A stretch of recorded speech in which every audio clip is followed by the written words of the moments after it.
Оған қуғын сүргінге ұшыраған адамдар көп қой. Мысалы, жаңағы Сәкен Сейфуллин, Бейімбет Майлин, Шәкәрім, сол сияқты жаңағы біздің қазақтың жақсы бетке ұстар тұлғаларының барлығы қуғын сүргінге ұшырап, жас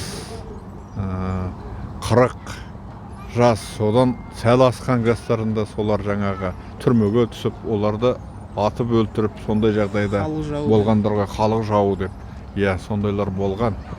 Соларды осы уақытқа дейін біз еске аламыз, оларды ұмытпаймыз, әр уақытта олар біздің ойымызда болады, сондай адамдар.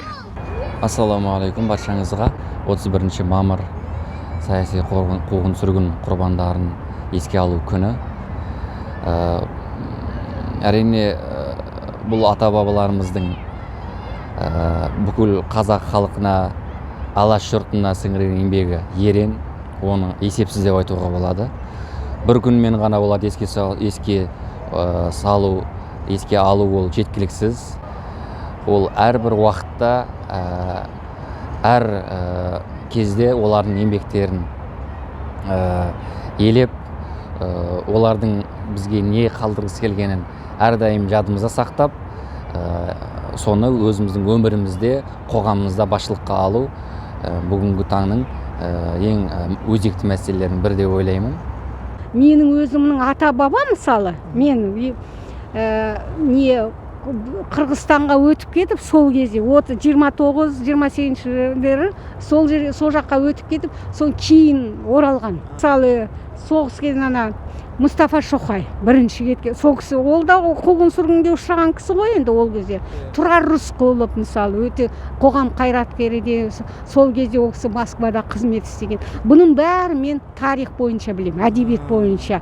Сол киноның, мысалы мен кино, тарихты, әдебиетті жақсы көрем, оқығанды жақсы көрем. Сол жағынан мен естігенім, білгенім сол түйінде. Енді олар қуғын сүргінге ұшырағандар болса, мен өте қабырғам қайысады. Мысалы, сол кісілердің тұяқтары интересует. Ең болмаса тұяқтары шықса ғой деп, мысалы. Сәкен Сейфуллин, Безбасар, енді ол кісілер тарихта біздің халықтың балалары болып қалды ғой енді, мысалы, тарихта өзім, сол кісілер бізде осындай өмір сыйлады, мысалы. Одан кейінгі кісілерден кейінгі, мысалы, менің әкем, мысалы, соғысқа барды, бізде осындай өмір сыйлады ол кісілер. Сол кісіден кейінгілер олар, мысалы, ол кісі партийный болды, мысалы, сол сияқты ғой енді. Сондықтан ол кісілер болмаса біз осындай өмір көреміз ба? Ол кісілерге рахмет, жатқан жерлері жайлы болсын, топырағы торқа болсын, артында қалған тұяқтары болса, мысалы, соларға ұзақ ғұмыр бересін. Олардың уже шөберелері, мысалы, небере шөберелері бар болса, мен соған қуаныштымын. Ол кісілердің небере шөберелері бар болса, өте қуаныштымын. Осындай жақсы өмірді, мысалы, бізге сыйлаған сол кісілердің тектеріне, мысалы, басымды иемін, мысалы, мен өзім. Саяси қуғынға ұшырағандардан Әлихан Бөкейханов, Ахмет Байтұрсынов, одан кейін Мұстафа Шоқай. Яғни Мұстафа Шоқай осы Қызылорда облысы Шие ауданының өзіміздің туғанымыз. Және сол секілді ғалымдарымыз, тұлғаларымыз ұшыраған болатын.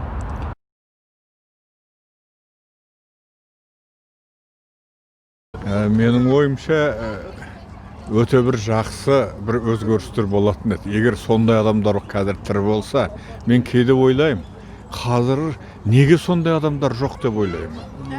Сондай адамдар неге жоқ? Сондай адамдар бұрын болды. Осыдан 100 жыл бұрын, 120 жыл бұрын сондай адамдар тарихта қалды ғой. Қазір неге сондай адамдар жоқ? Мысалы, егер сондай адамдар қазір болса, мысалы, сонда басқаша бола ма деп мен ойлаймын. Әрине, мұсылмандарға егер деген сөзді айтуға болмайды. Егер деген сөз Алланың тағдырына қайшы келетін сөз, шайтанның азғыруына жол ашатын сөз болғандықтан, әрине өкініш бар, әрбір қазақтың көкейінде өкініш бар. Егер тірі болған кезде, сол Әлихан Бөкейханов болсын, Ахмет Байтұрсынов болсын, солардың, яғни өздерінің жасаған жоспарларының жүзеге асатынына кәміл сенетін едік. Мәселен, олар жоспар құрды ғой.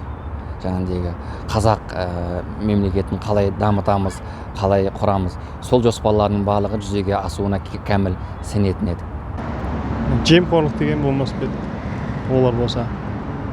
Егер ол кісілер қазіргі таңда сол кезде саяси қуғын-сүргінге ұшырамағанда, олар өзінің Алаш партиясында құрған жоспарлары, өзінің саясатын, өзінің алға алған бағыттарын орындап, қазіргі таңда қазақ елі, осы қазақ жеріміз үлкен бір жетістікке жетер еді. Ғылым саласы болсын, саясат саласы болсын. Ол кезде олар өздерінің қойған жоспарларын, өздерінің қойған политикалық саясаттарын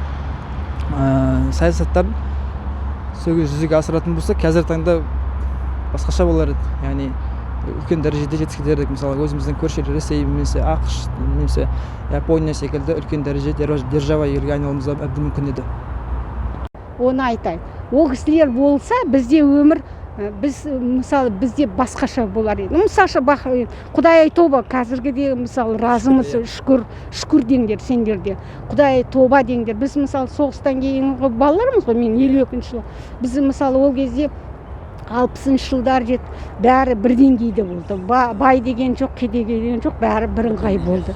Партократ болды, мысалы, партияға бағынатын, партиядан қаймғатын. Действительно, мен партократ екі тәрбиені көргенмін. Мүмкін біздікі бұдан да керемет болар ма деп ойлаймын. Мүмкін бұдан да керемет. Біз деген енді байлығымыз, Құдай тоба, астыда үстіде бай Қазақстанбыз. Құдай тоба, ата-бабаларымызға рахмет, тәуба деп отырамыз. Осындай өмір сыйлаған. Осындай әлгі қазақ анам айтады ғой, қанағат деп. Қанағат қарын тойдырады дейді. Қанағат бірлік болсын, қанағат болсын.